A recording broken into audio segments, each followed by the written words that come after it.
here tonight to talk about his newest book, Unholy War, Terror in the Name of Islam. This is the second to the last forum in our series for this year. It's been a memorable year for many reasons, but at the top of the list must be the way in which we opened our forum season. We'd planned to begin on September 13th with the father figure pediatrician T. Barry Brazelton and psychiatrist Josh Sparrow. But before September 13th came September 11th. And of course it radically transformed not only our forum season, but clearly everybody's lives and perspectives. A forum with Nadine Strassen from the ACLU, who along with Brett Coughlin from the Georgetown Law School, and other experts who were coming to discuss faith-based initiatives, in fact turned into a forum on civil liberty protections in time of war. We followed quickly with two other forums dealing with the 9/11 crisis, one of them simply called, What is Islam? It was clear to us that very few people knew anything about Islam or the Islamic countries and cultures, which was rather remarkable, given that they're not just a small geographic corner tucked away, hidden somewhere. The wonderful experts who came that night to talk to us about what is Islam were exhausted when they came. They had been speaking almost, there were 5 individuals who'd only come together on the platform that night, but all of them had been speaking nonstop since 9/11 began. And to a person, they felt that it was their responsibility to try and put understanding where there really was just this huge depth of ignorance. Over the course of the year, we've tried to keep the topic alive, and so I'm really thrilled to have with us tonight one of the foremost experts in the country.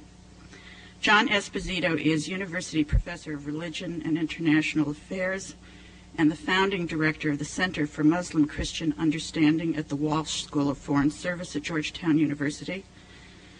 Long before it became trendy, John Esposito was immersed in Islam.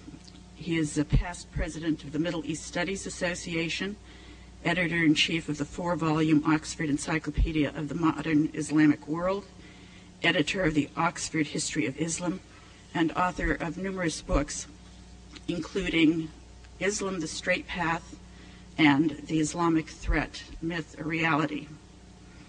In a January Newsweek article by Zachary Karabel titled The Battle of the Experts, Zachary wrote that Americans are suddenly interested in Islam, and a group of scholars has emerged to explain it. They may not agree, but they do know what they're talking about. Unlike the pundits who typically shout at one another during political scandals, the most prominent academic experts on Islam actually have, expertise. They aren't the products of PR firms. They are bona fide scholars who acquired their wisdom over many years of study. Punditry has gotten a deservedly bad rap in the past few years, but it seems that wars summon forth true experts along with true leaders. Agree or disagree, their insights are crucial to how this conflict will be fought. Eventually, this crisis will fade, and these experts will recede from public view. Let's hope that the level of public debate doesn't recede with them. Let's hope not, and to further that, I really am delighted to welcome John Esposito.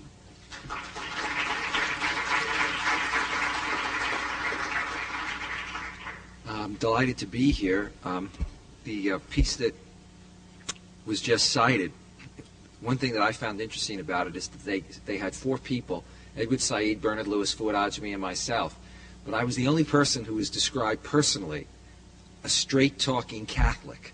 And it was very interesting. I thought, how did we put that together? And how would we have described some of my other colleagues in that whole thing? I'm sure it made my mother feel very good to know that I am still Catholic. But in any case, so we get that out of the way, and in case anybody's wondering, I'm also delighted to be here because I spent about 20 years in New England at the College of the Holy Cross, so it's always nice to come back. And seeing that you're wearing my New Balance shoes, it occurred to me I could have gone over here to New Balance and gotten a cheaper pair than what I pay for it in Washington. In any case, let me tell you something about the book and why I wrote it. My initial expectation was that I would do another edition of the Islamic Threat, Myth, or Reality, which has come out in 3 editions. And that would have been, to me, it kind of made sense, given the title, and it would have been the easier thing to do, because you've got the bulk of the book, and then you just sort of add on to it. But I was asked by OUP whether or not I would do a book that directly, in a sense, responded to September 11th. And the first thing I said is that I did not want to do an Osama bin Laden book for a variety of reasons. One, it's something that has a very short life. And two, quite frankly, I don't think we really know all that much about him. We know a certain amount about him, but believe me, we don't know anywhere near what you might think. Without getting into it in any great depth, let me just say that there are a number of Osama bin Laden books out there, and there are very few. If you pick them up and read them, you'll see at critical points contradictions that really indicate to you how little we know about his life. Some things that you might normally think you would know by having access to a university transcript, we're not even sure of. And so you'll find authors that, for example, say things like, well, he was at this large university, and we're pretty sure that so-and-so was on the faculty, and he probably took courses with him or sat in on his classes. You know, it's like saying somebody went to Harvard and became a radical because he obviously, if he was at Harvard, would have taken a course with somebody on the faculty here. And it's that kind of situation. Well, how can we frame? My purpose in the book was to say, let's take Osama bin Laden, let's try to explain the phenomenon of Osama bin Laden, because he's not the only extremist out there. And let's try to frame why it came about, how he came about, and Al-Qaeda, but also, you know, where do we go from here? And so I dealt with a number of issues. And one of the first that one has to address is, how do we place him within the wider context and understand the whole expression of terrorism, jihad, and what some people see as Islamic rage? You know, what are the influences that make for Osama bin Laden, but also that made bin Laden attractive to some people and continue to make the bin Ladens of the world attractive to people? One has to think about the Afghan War against the Soviet Union, the growth of what one could call the global jihad ideology, specific conflicts in the Middle East, the Arab-Israeli crisis, the sanctions in Iraq, and beyond, Kashmir, Chechnya, the Wahhabi Islam, the particular interpretation of Islam that bin Laden was raised with, and last and not least, U.S. foreign policy.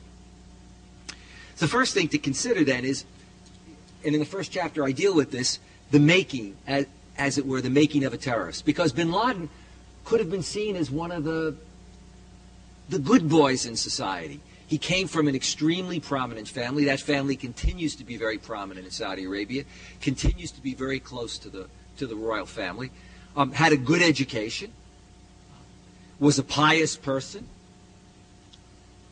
was in fact a hero in many ways in the Afghan War, went off to fight the good fight. And remember, the Afghan War was a war that we all celebrated. At the same time that we had a problem with radical Islamic fundamentalism in Libya and in Iran, and that we were concerned about the spread of that fundamentalism, and that we had a problem in some ways with Islam as a result of that. That wasn't the case with regard to the Mujahideen and the Jihad in Afghanistan. We had no problem with the word jihad, or no problem with supporting Mujahideen.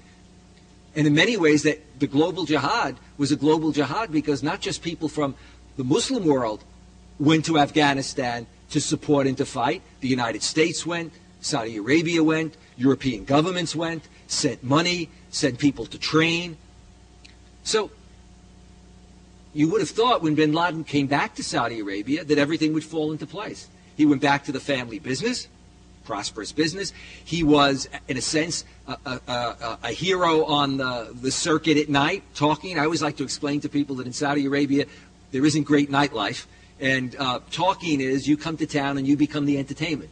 So people have these large dinners. Sometimes you can have as many as 100 or 200 people for you to then to sort of address. And he did all of that. Everything looked like it was in place. And then along came the Gulf War. Along came the U.S.-led coalition. coming into Saudi Arabia, coming into the Gulf, and bin Laden had a major problem with that. He had a problem with that Islamically. He didn't think that non-Muslim forces, particularly Western forces, should come into the Holy Land.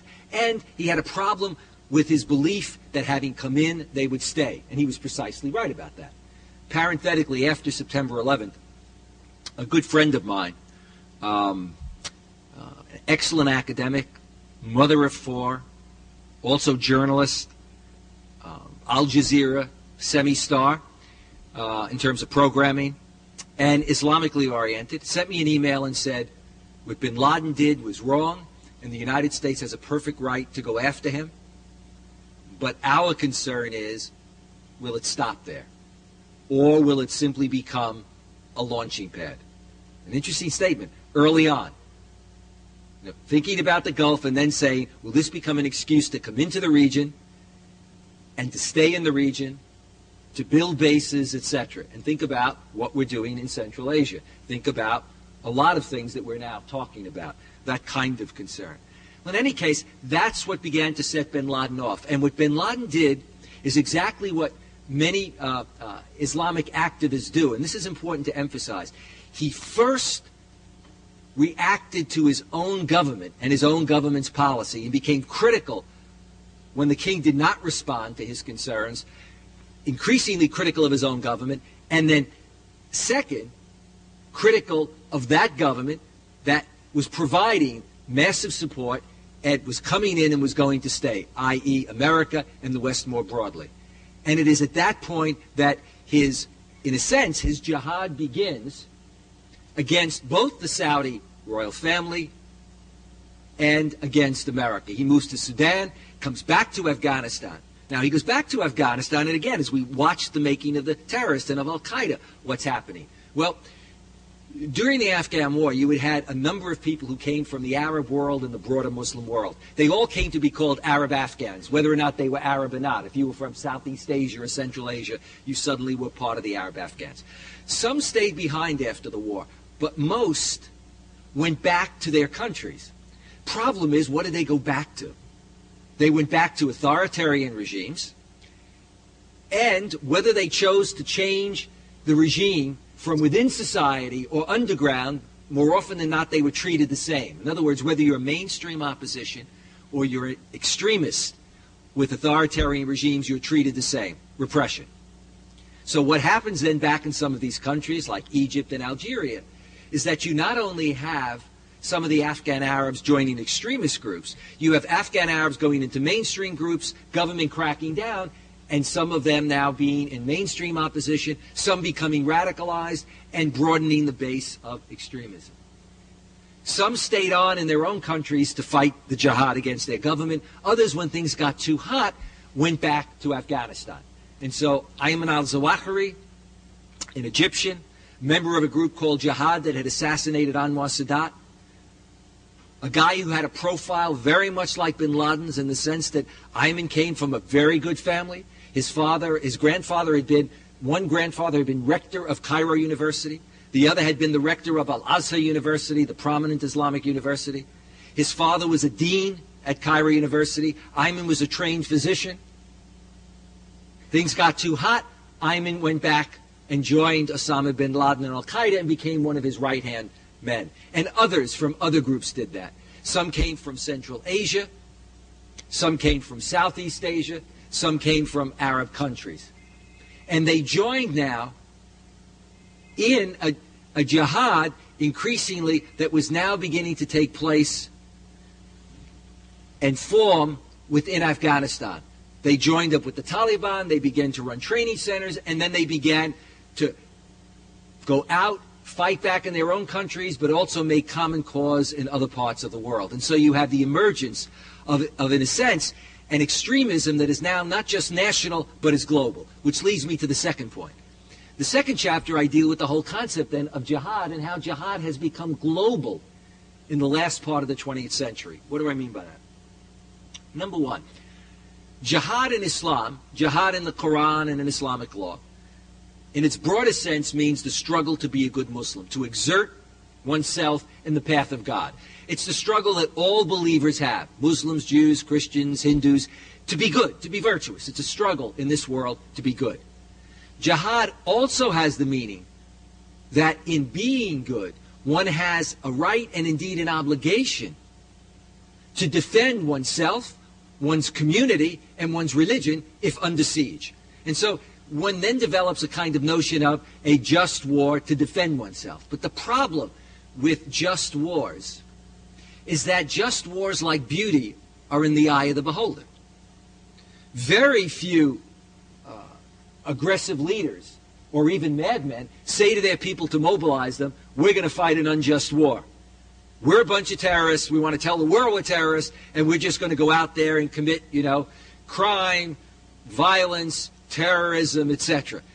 Most paint their wars as just. But we can go back and look at World War I, World War II, Vietnam, etc. You have both sides somehow configuring it so that the other is the oppressor. And so what you begin to see in the last half of the 20th century is a playing out of this concept. What do I mean by this? On the one hand, you find more and more mainstream opposition groups in the Muslim world with the failure of secular ideologies appealing to religion to legitimate their opposition against the government. So you've got mainstream. On the other hand, you have more and more extremists calling what they do a jihad. So you've got mainstream saying we're in a holy struggle against an unjust ruler, and you've got extremists engaging in that kind of jihad. The idea that it's global and is mainstream can be seen in what happened after Afghanistan. If you reflect now, Bosnia, Kosovo, Kashmir, Chechnya, virtually every major struggle of Muslims after Afghanistan has been framed as a jihad, as a sacred struggle, whether it was a resistance and liberation movement or a terrorist movement like Al-Qaeda. Okay? And so what we see then is that globalization, of jihad. And that creates a variety of problems. Now, when we actually look at the way in which it plays out with regard to Al-Qaeda and with regard to bin Laden, what we see is a growing radicalization. Bin Laden, if you go back and look at his speeches and his actions, both identifies with struggles, sometimes saying, I'm not responsible. And so, as you know, there were bombings in Saudi Arabia of American forces. You had bombings in Africa, in Kenya and Tanzania. You had the hit at the USS Cole in Yemen. But keep in mind what's happening here. You've got bin Laden, as he goes to mobilize support, appealing to grievances that run across the spectrum in the Arab and Muslim world, not just to extremists, appealing to things like the Arab-Israeli crisis, the Iraqi sanctions, America's double standard in promoting democracy. And bin Laden also raising as a grievance the Western presence in the Muslim world, the presence of the military. When the USS Cole was hit, it wasn't because bin Laden had anything against the USS Cole specifically. I don't like this battle cruiser, or I'm not very good on sort of military hardware. I have to focus even. I still have trouble talking about F-16s and Apache helicopters. I mean, I wouldn't know an F-16 if I saw it, I don't think. But in any case, it's not that bin Laden was identifying this particular ship. It was what it was symbolizing, what its presence meant. And that's what he was going after. Now, one of the things that emerged after 9/11, when we actually look at 9/11 itself, one of the first questions that started to be asked is, why do they hate us? Well, fortunately, both Democrats and Republicans proved equally empty-headed and at times imbecilic. You had former members of the Clinton administration as well as current members of the Bush administration. So this way I don't get involved in whether or not I'm a liberal Democrat or a conservative Republican in my comments. And you had talking heads, many of whom initially said, there is no rhyme to reason to this. These people just hate us. Or they hate our way of life. An interesting phrase. So, and by saying that, we all know that then it allows us to say, this is who we are, all the pluses, the positives. They obviously hate all the other things. So they hate our democratic, liberal, capitalist, secular way of life. That's what they hate. That's very convenient because then one doesn't have to say, are there causes, not to legitimate the actions of terrorists, but are there causes that breed extremism that need to be addressed if we're going to be fighting a war against global terrorism, as opposed to simply saying, well, these people just hate us, there's really nothing we can do about it except simply try to go after them militarily. As the head of one of our major military branches said to me, you know, the one thing we do well in the military is punish. And he said, and that's what we're good at, and that's what we can do. But as he said, winning a war against global terrorism requires a lot more. It requires public diplomacy. It requires addressing the causes of radicalism and terrorism. So, going after terrorists, containing them, that's one of the steps. It's the military option. But then you have an economic option, and then you have what is called a public diplomacy option. Well, connected with why do they hate us is the whole question of anti-Americanism. Now, please note, I make a distinction between anti-Americanism and hatred of America. Lots of people are anti-American. Lots of people around the world. Surveys have been done in Latin America and Africa that show that you have the percentages of people that are anti-American are similar to the percentages of people in the Arab and Muslim world that are anti-American. But anti-American meaning anti-American foreign policy with regard to specific regions of the world. So these are people in the world who we deal with all the time. They may be in government, they may be in the military, they may be in business. They send their kids here. They come here all the time. They admire America for what it stands for, but they are against American foreign policy in their region because they often find that from their perspective, we fall short of our own standards. Let's say promotion of democracy, human rights, etc. Now, that level of anti-Americanism is strong, very strong, and getting worse today in the Arab and Muslim world. I just came back from the Middle East. I have friends who've been in North Africa. In light of what's going on in Palestine and Israel today, it is getting worse. But for a small group of people who are anti-Americanism, they move into the hatred category. Hatred means people who now are going to use violence and terror against Americans, against Westerners, and indeed against their own governments. These are the bin Ladens of the world. These are the groups that join and belong to Al-Qaeda and other kinds of groups in the world. So those are, I think that's an important distinction to make. Now, where are we in terms of post 9/11? I mean, you know, how should we be thinking and configuring and looking at this global war? How should we be seeing the Arab world and the Muslim world? Let me make just a couple of observations, because a lot of people miss this.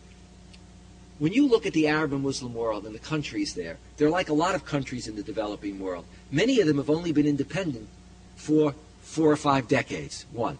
Number two, many of the countries in the Arab and Muslim world have artificial boundaries, boundaries that were often drawn up by colonial powers during the period of colonialism or when the colonizers left.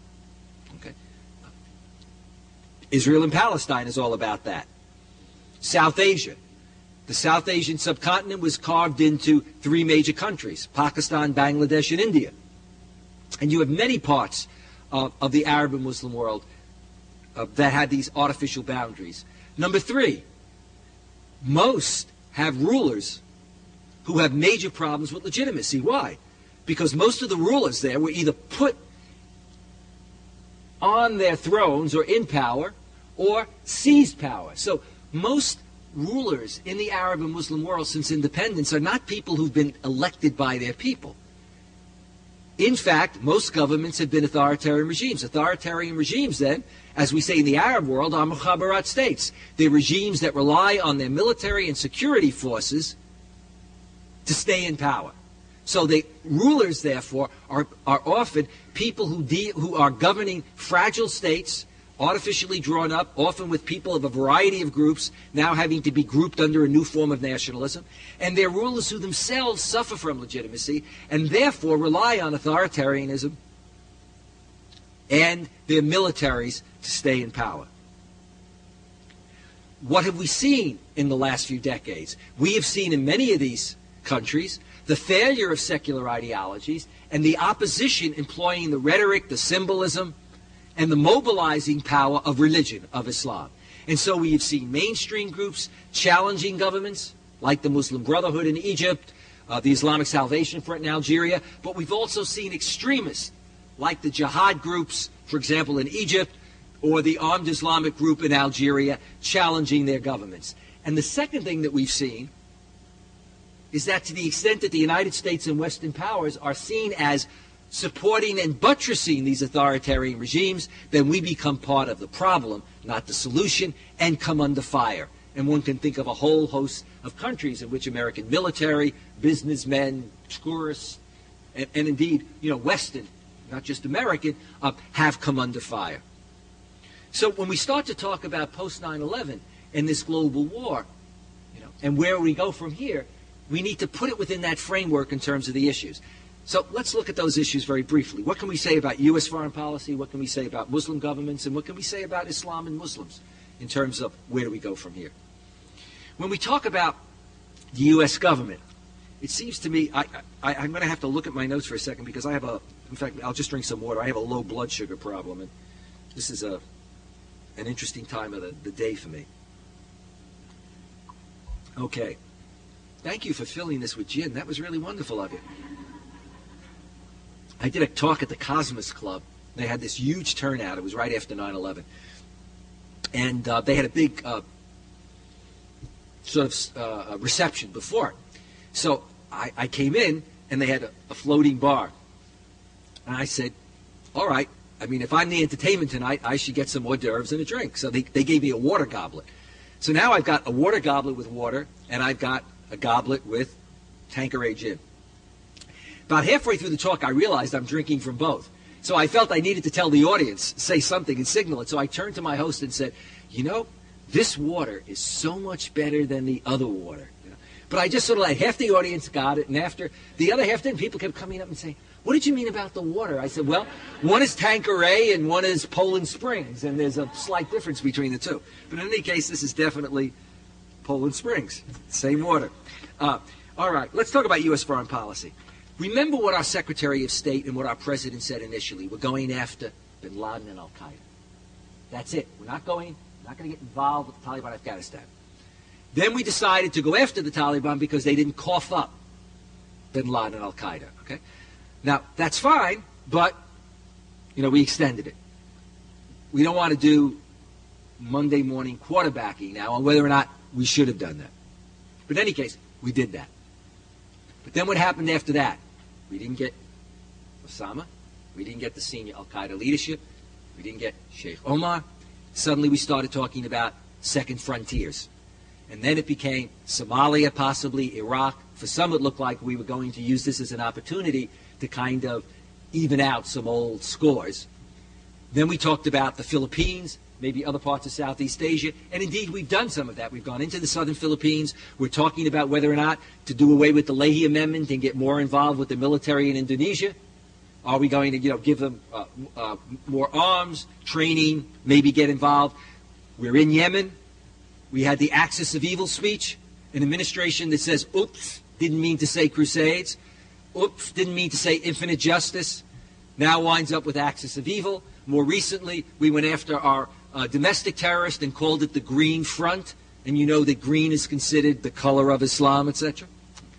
So we're broadening that horizon. We saw just a few weeks ago in the middle of the Palestine-Israel crisis.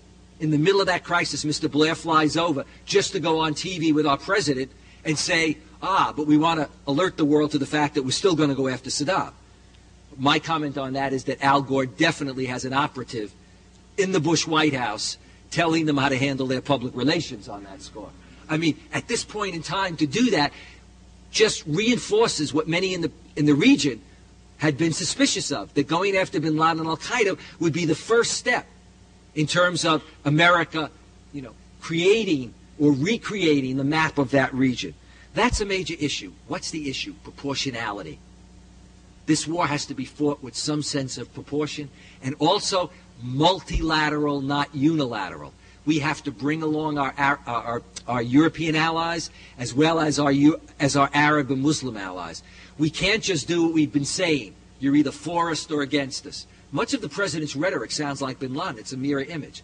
forces of good against the forces of evil. You're with us or against us. We're going to announce that we're going to do something, and then we say, we certainly hope our European allies will come along. We hope our Arab and Muslim allies. On Iraq, our European allies don't support it. Blair's own party doesn't support it. Our main Arab allies, Jordan, Egypt, Saudi Arabia, went public early and said this is not the time to go after Iraq. So multilateral rather than unilateral. The next thing is we have to have a parity of rhetoric and policy. A parity of rhetoric and policy. We have to do that with regard to Sharon and Arafat. We have to do that with regard to India and Pakistan. A parity of rhetoric and policy. Without that parity, we're going to have a real problem, short and long term, in terms of the Arab world, the Muslim world, and I also think our European allies who are very nervous. Because what we then slip into, what we've got to be able to say to Arabs and Israelis, to Indians and Pakistanis, you're not just both part of the solution, you're both part of the problem. Now, you may choose to see the other as more a part of the problem, but the reality of it is we can't negotiate unless people come and realize that they're both part of the problem, and then they can be both part of the solution. We also cannot be seen to be giving a green light. Here I do not use that in an Islamic sense, but rather in terms of just our ordinary American sense. We can't be seen to be giving a green light in this war against terror to authoritarian regimes in the Muslim world, in the Arab world, in Central Asia, which is precisely what these regimes are seeing. Read Ahmad Rashid's pieces in the Washington Post and the Far Eastern Economic Review recently, in which he talks about this. The governments of Central Asia have become more authoritarian since 9/11, feeling that they can crack down against any opposition and call them all fundamentalist fanatics or Wahhabis and get away with it. Why? Because what do they offer? The same thing that some of the Middle Eastern countries offer. OIL, OIL, OIL. And in addition to that, bases. Bases from which to launch attacks if we need, etc. That is a real issue. And the United States, it seems to me, has to be very careful about that. Our war against extremism must be concerned at the same time with issues of authoritarianism and repression, with issues of political participation, civil society, and human rights. And indeed, this is precisely what we have to press our Arab and Muslim allies on. Because what has happened, as I just said, is that Arab and Muslim governments are not saying, as we move forward, we have to build stronger societies at home in order to cut down on extremism. Our goal has to be to limit the breeding ground for the bin Ladens of the world. And unless governments in the region open up their societies, if they continue to remain repressive and authoritarian towards mainstream as well as to extremists, their societies will continue to have a culture of authoritarianism, of violence, and of terror. That's simply a fact. And so governments in the region have to make that kind of move, and very few seem to be showing a real desire to do that. Some have, but very few. And finally, what can we say in terms of the struggle that's going on within the Muslim world itself? There is indeed a struggle within the Muslim world. There is a struggle for the soul of Islam, as it were. But the problem in many Muslim countries is that the middle, the mainstream majority is caught between an authoritarian regime on one hand and violent extremists on the other. And when you try to transform a society with those kinds of pressures, try to transform the educational establishment, try to transform the religious establishment, this is a major hurdle. And so we do find reformers in the Muslim world. And in the last chapter of my book, I address issues like Islam and modernization, Islam and democracy, Islam and reform. We do find reformers addressing these issues, but they often find themselves caught between a rock and a hard place.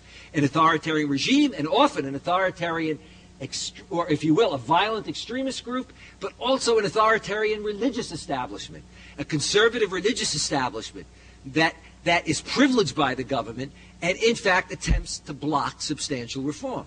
And part of what many in the Muslim world are fighting with is having to address hate theologies. There are extremists who engage in a hate theology. Now, the great thing about religion is, and I did a talk show last week where I had a couple of people who couldn't see any of the great thing about religion. Great thing about religion is that religion is about transcendence. It's about the divine. And religion helps people also transcend themselves. It also gives meaning to their life. It answers the ultimate questions. Who am I? Why am I here? What should I be doing? Why does it make a difference? But religion has a dark side. Religion has always had a dark side. Judaism, Christianity, Hinduism, Buddhism, historically, have always had their extremists. For the mainstream body of the tradition, they've always had to marginalize the extremists and deal with them. That challenge continues today. Whether it's Jewish extremists in Israel, whether it's Muslim extremists in Israel and Palestine or in the Muslim world, whether it's Christian extremists, not only out there but here in our own country, Christian identity movement, people that throw bombs at abortion clinics, etc. Whether it's the BJP in India and the confrontations between Hindus and Muslims and Christians and Sikhs. So those hate theologies have to be addressed, and that is a challenge that Muslim communities are faced with today, and that has to be fought. It is a time when, in fact, Muslim religious leaders and intellectuals have to speak out more to marginalize those extremists. It's a real challenge. But it's also a challenge for us to be aware of, because it's a challenge within our own country. Let me end with this observation. All religious traditions have their ultra-orthodox or ultra-conservative branch. But that in itself is not an issue. For liberals within their tradition, they'll refer to these people as extremists, and vice versa. But they don't mean of each other that they're violent terrorists. They mean that their ideas or their theology is extreme and they don't like it. But the danger of ultra-orthodox theologies is that they reinforce an exclusivism, a way of looking at the world in terms of black and white categories, believer and unbeliever. You see, the people of God and then the ungodly, that can be pushed into a violent extremism. And what bin Laden and the world does, and this is why it's an unholy war and why I chose that title, is that bin Laden and Al-Qaeda in the end wind up hijacking Islam. What do I mean by that? They wind up not talking about what the Quran says and Islamic law says, that when you have a jihad, it has to be defensive, it has to be proportionate, non-combatants cannot be touched. They wind up saying, this is a defensive war. The oppressor is everybody who disagrees with us. It's Jews, it's Christians, it's other Muslims. It's Americans, it's Europeans, and it's other Muslims. And that it is legitimate in that war to fight all of the other, and that because it's a war, there are no innocents. It's a war zone, and therefore you can do anything and go after anybody. When you move to that point, it is an unholy war. These are the people that have to be contained, and this is a struggle that both within the Muslim world and in the non-Muslim world is a struggle that we will be fighting for the near term. But I leave you with this note, which I always say to everybody. We as citizens have to figure out a way to be involved in this. Some of us can address it because our professional lives touch on it. For others, we have to be aware of what's going on internationally because we have to be concerned about how our administration prosecutes this war, whether it's Bush or it's a Democrat or whatever. We have to be concerned about it, both in terms of the international dimension, but also the domestic dimension. Because if we're not careful, we can wake up and suddenly discover that the America that we believe in is not quite the America that we're now living in, both in terms of our foreign policy, but also in terms of the erosion of civil liberties at home. Thank you.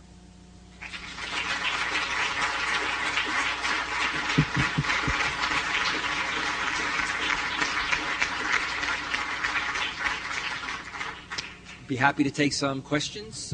We can go from there. Yeah, right here.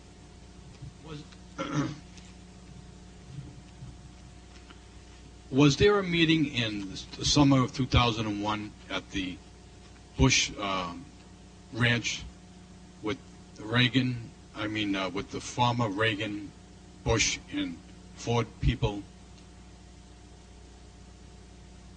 Do you know? You know what Henry Kissinger and George Shultz? No. No? I mean, I don't know about the meeting. No.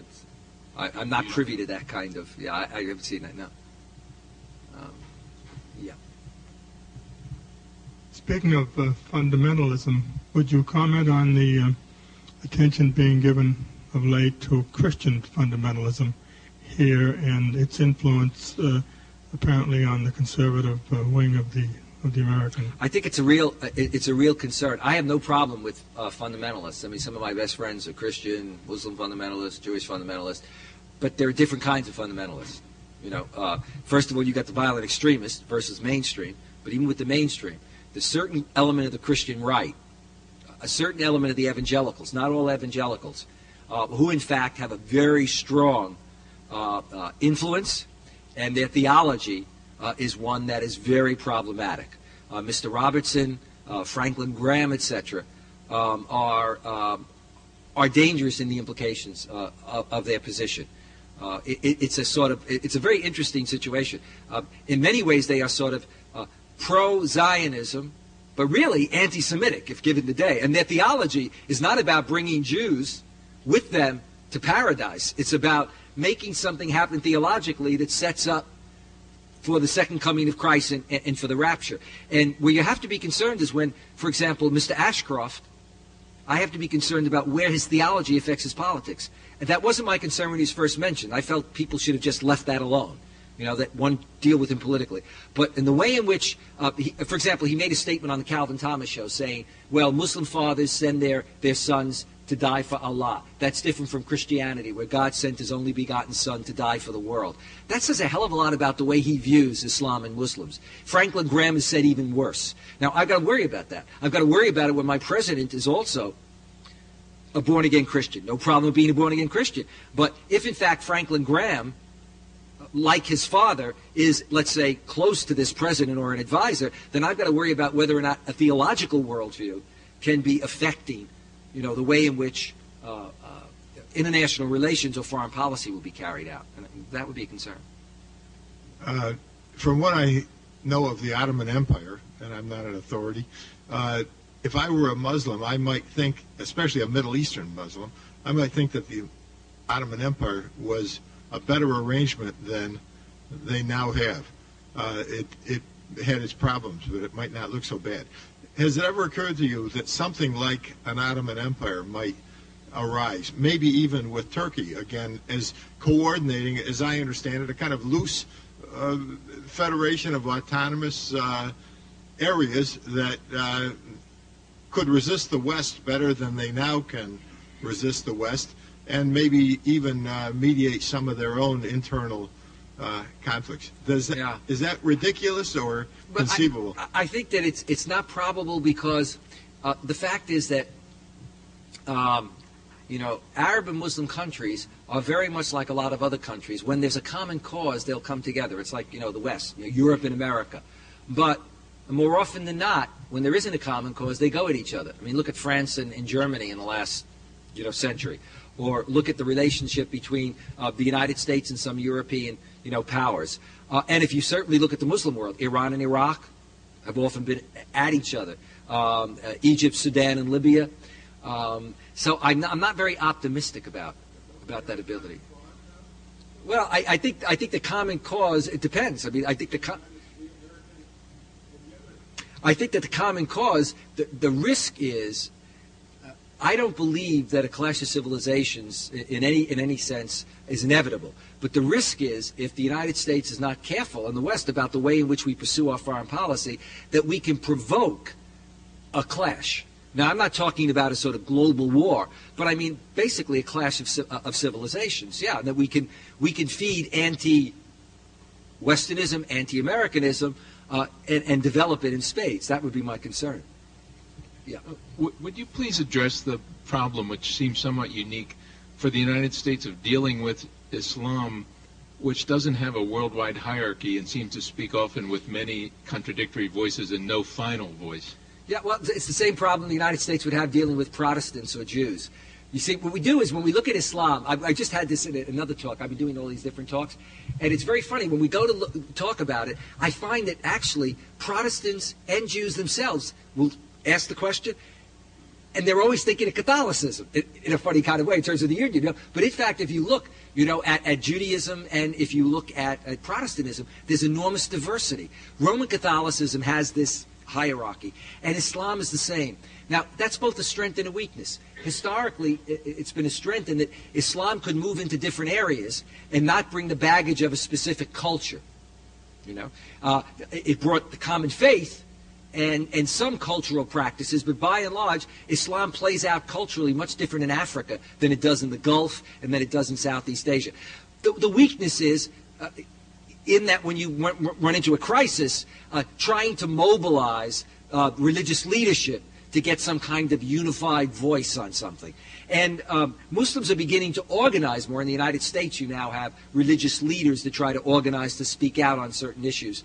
With Afghanistan, you had a group of religious leaders that came and gave a ruling, a fatwa, saying that Muslim soldiers could go to Afghanistan, American Muslim soldiers go to Afghanistan, fight and kill Afghan Muslims, if they had to, Taliban Muslims.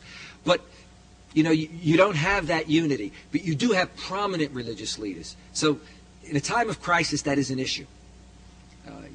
Whoever has. Hi, you were talking about how the language coming from Bush is black and white. Can you speak towards how Colin Powell is handling the issues, whether there's a level of subtlety and nuance? I think the State Department, there was a very good article in the Washington Post, so it's not just me saying it a while ago, but everybody's been following this, has known it all along, about the problems within the government. There are contending voices, and clearly there are contending voices between state and CIA on the one hand, and the Defense Department. There's no doubt about it. I said something at the Age Society which I shouldn't have said last night, but what the heck? Somebody at the end of it said, if you were sort of advising the president on what he ought to do, and I don't like that kind of question. I said, well, the first thing is Mr. Bush ought to go to the part of the world that he's formulating foreign policy on, because I think that's true. He doesn't know anything about that part of the world. And I think he ought to, because if he had been lucky and appointed the right people, it wouldn't matter. But the problem is, if you don't know a lot about that world and you're president, how can you tell when there are contending forces within your administration who's right and who's wrong? Okay? The second thing I think he ought to do is shuffle his Defense Department a bit. But I think that there are contending forces. I think that the State Department has taken position that is not the primary position taken by the administration. And so Colin Powell, more often than not, is marginalized. That doesn't mean that he isn't a good trooper who steps out, but I have a problem increasingly as I get older with senior government officials who at a certain point don't consider resigning.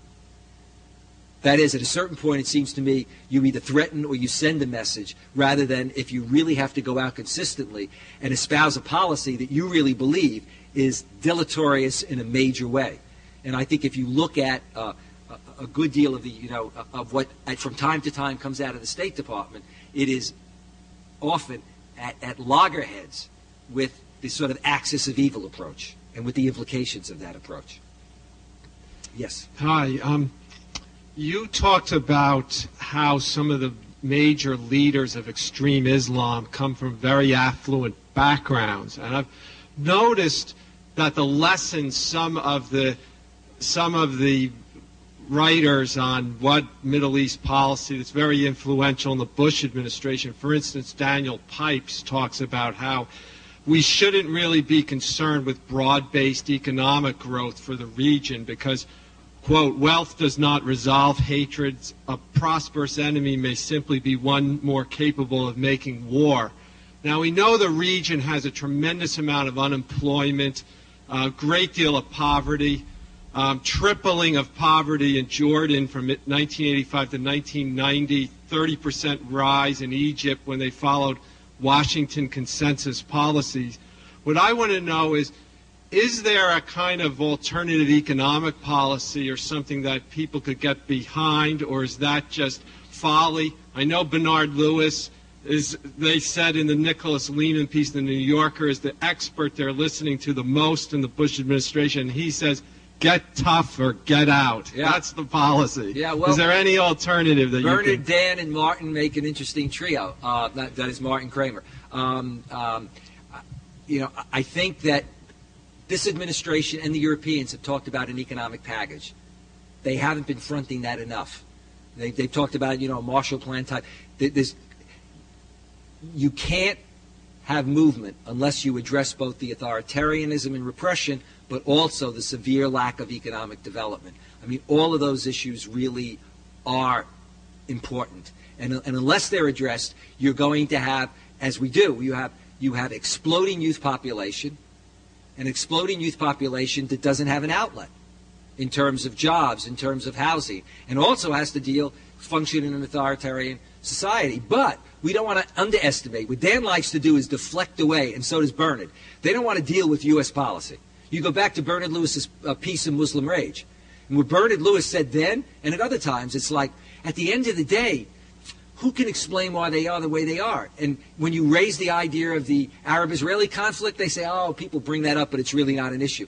And the funny thing about it is, it's like saying to people who are exploding and saying, this is our issue. Well, in a way, it's like arguing with your spouse, and your spouse is saying, look, honey, this is the issue. So, no, that's not the issue. And you never acknowledge, and the person's saying, this is my issue. And you're, no. And at times I have a feeling that that's what's going on. It's like, don't listen to them. They're just, we even do that with rulers. When our Arab allies say something we like, we say, it's important that we listen, etc. When they say something we don't like, we say, well, really, they don't mean it. They're just playing to their street. I was in Egypt, and some members of the foreign ministry said, what would you suggest to Mubarak? So I made some suggestions. I said, but the second thing you ought to say is, and I want the world to know I really mean it. I'm not just playing to the Arab street. Because otherwise, I said, in Washington, they'll just say, Mubarak doesn't really mean it. You talked about ultra-orthodoxies of the religious kind, but I think you left out one ultra-orthodoxy that's pretty much on its last legs, but I think it's very, very important to consider, certainly in terms of the academy and policymakers and such, and that is the failed policies of socialism and the ideas of materialism as an antidote to religion and such, and the so-called right. And I think there's a real crisis here because the people who should be speaking out against religious fundamentalisms, the moderates, the educated people, are crippled because the traditional opposition to those policies, let's say, or attitudes, actions, were those of socialism, let's say, broadly, and those are in disrepute. And I think what's happening in Kuwait is a big challenge to the secular world to respond in a way that is non-ideological. And I just wonder if you would... You have a significant failure of secular elites, certainly in many parts of the Arab and Muslim world, in terms of some of the intellectuals.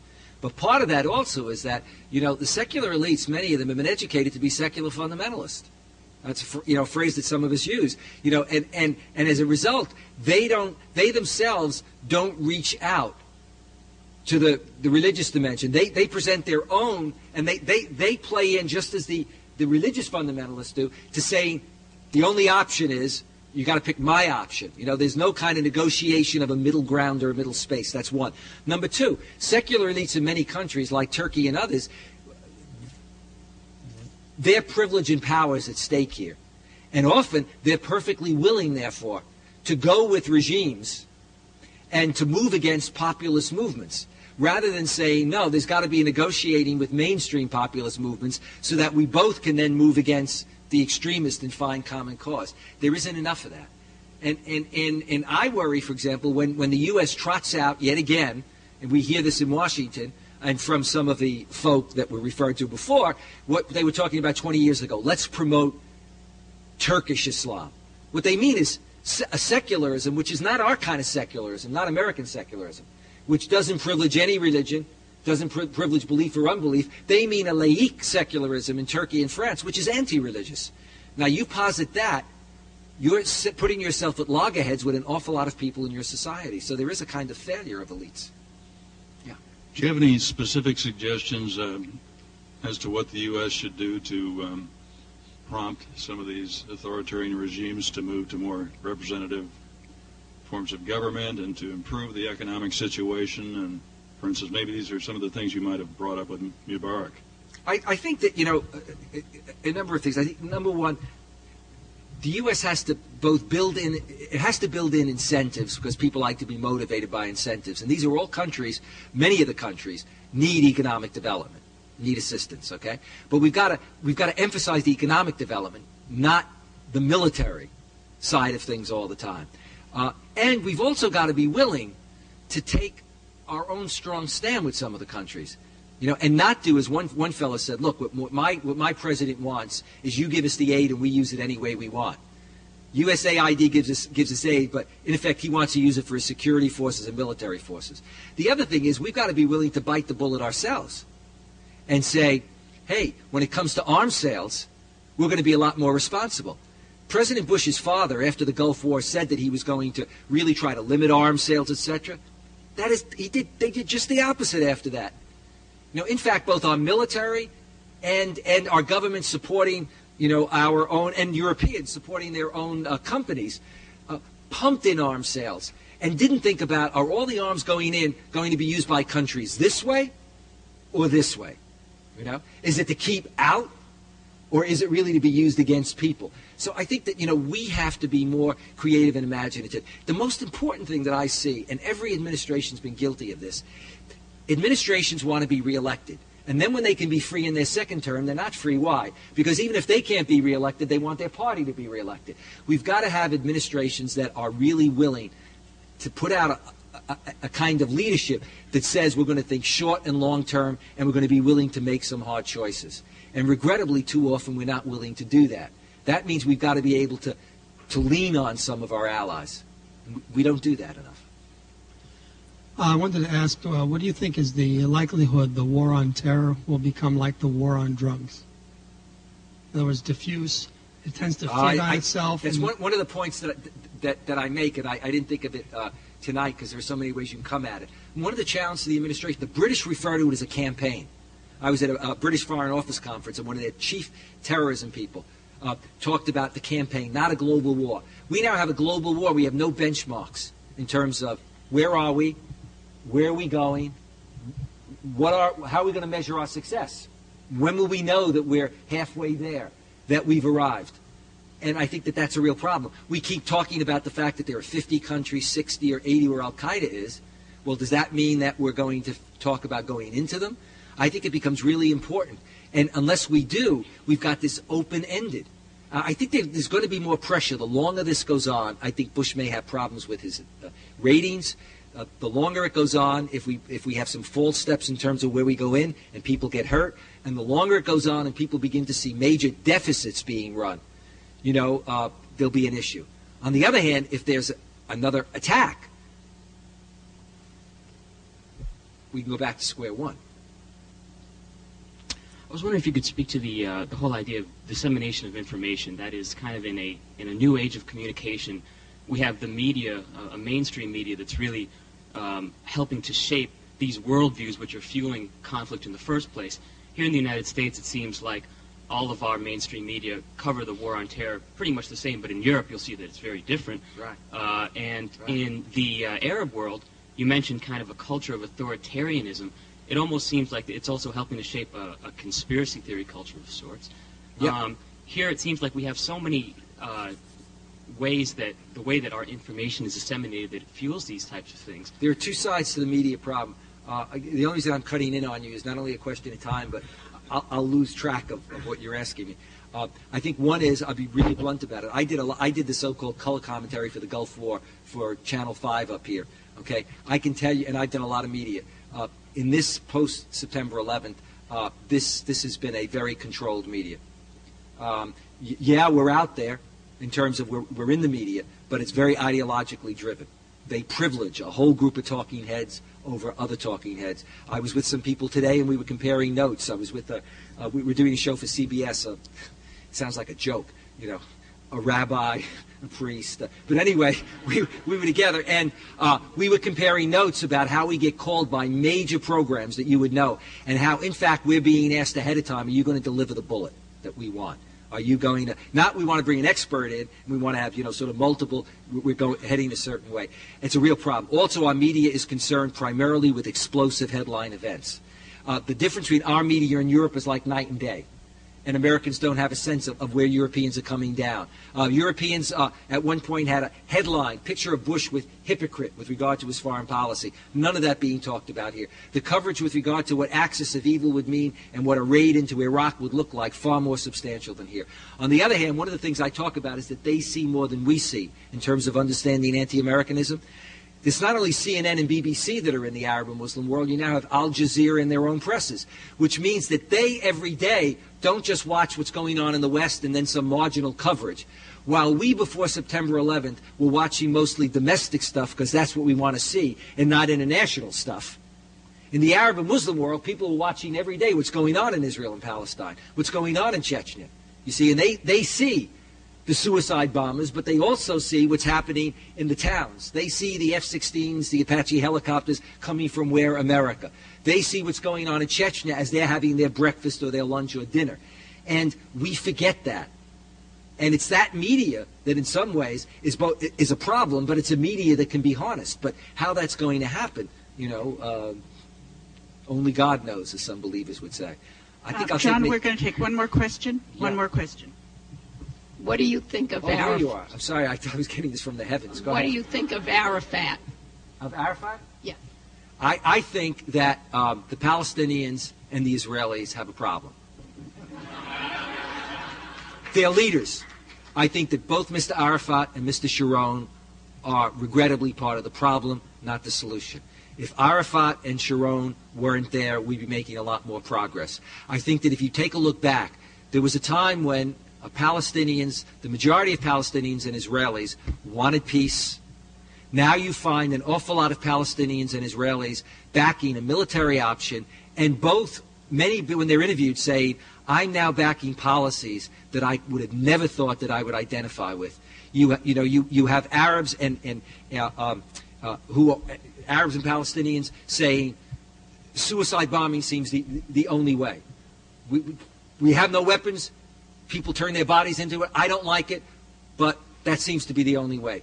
You have Israelis saying, my God, both communities feel under siege, and I fault their leadership. By the leadership, I mean those two leaders, as having brought their people to this point. And if you look at what's going on now, they are major obstacles. However much we may want to say the Bush administration is adrift, it doesn't seem to have a policy, and I have major problems with it, look at what Bush is dealing with. Or what the administration's dealing with. He's dealing with two leaders that are fighting their own wars against each other. The Times had a very good piece a while ago where they basically looked at the crisis in terms of what's the history of Arafat and Sharon. Not only as individuals, but facing off. These are two people who hate each other. They're two people who, as a result of that hate, have moved to an excessively militant, military, violent solution. And I think that that's an issue. We're now at a point where I was on with Mr. Netanyahu on the Today Show. Mr. Netanyahu 4 times used the word cleansing. So we got Arafat and his problem, but I couldn't believe 4 times he said we need to cleanse the Palestinian village. You know what the word cleansing means to most people, that word can even be thrown out there. And we've got, Mr. Arafat, yelling shaheed, shaheed, shaheed. Martyr, martyr, martyr, etc. So I think that's really, the problem. I think it's that leadership. And I don't know how one moves beyond that. But it then is going to take, if the U.S. is going to lead, it's going to take a multilateral response that's going to be where the U.S. joins with some Arab allies and some European allies that really can somehow figure out how do you get some